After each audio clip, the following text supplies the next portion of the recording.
Look at this map for 10 seconds, and history suddenly makes sense. Most wars aren't about ideology. They aren't even about the leaders who start them. They are written in the stone and soil of the earth itself. This is the one map that explains every major war, the map of topography, where the land says stop or go. For thousands of years, mountains have acted as the world's natural walls, shielding civilizations from invasion. But where the mountains end, the corridors begin.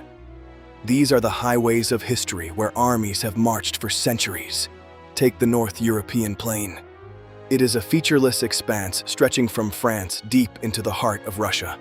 In 1812, Napoleon saw this open highway and thought he could conquer the East. Geography had other plans. Over a century later, Hitler followed the exact same path. The corridor was open, but the distance was a trap. For Russia, this geography is a nightmare. They have no natural barriers to the west, no mountains to hide behind. Their only defense is depth. They must push their borders out to create a buffer, leading to centuries of conflict. Poland is the tragedy of geography.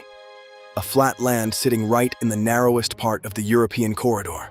Now, look at the island nations. Britain is protected by a moat that has stopped almost every invasion since 1066. Because their borders were secure, they could spend their wealth on a navy rather than a massive standing army. Japan shares this geographic advantage. It is a mountainous fortress surrounded by sea, allowing it to project power outward.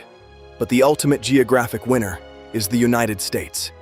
It is effectively a giant island, isolated from the world's chaos. America's internal rivers are its secret weapon.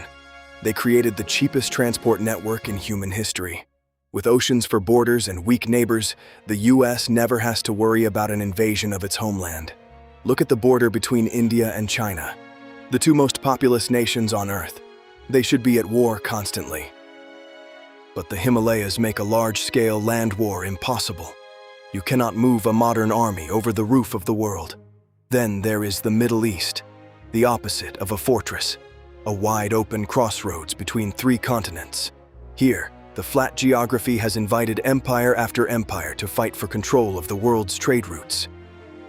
Central Asia is the same, an endless steppe that offered no cover, making it the perfect playground for horse-borne conquerors. Rivers have always defined where one people ends and another begins. They are the hardest lines to cross under fire. Cross the river, and you break the defense. But a river is a wall that you have to bring your own bridge to. Geography also explains why some regions developed differently. Africa's few navigable rivers kept the interior isolated for centuries. In South America, the dense Amazon jungle is a wall as effective as any mountain range, keeping nations apart.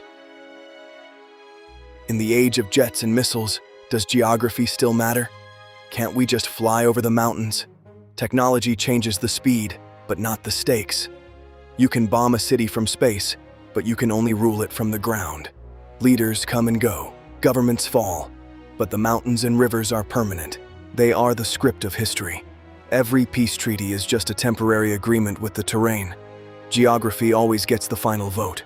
So next time you see a conflict on the news, ignore the political speeches for a moment. Look at the land. Because once you understand the map, you understand why the world looks the way it does. History is written in the earth.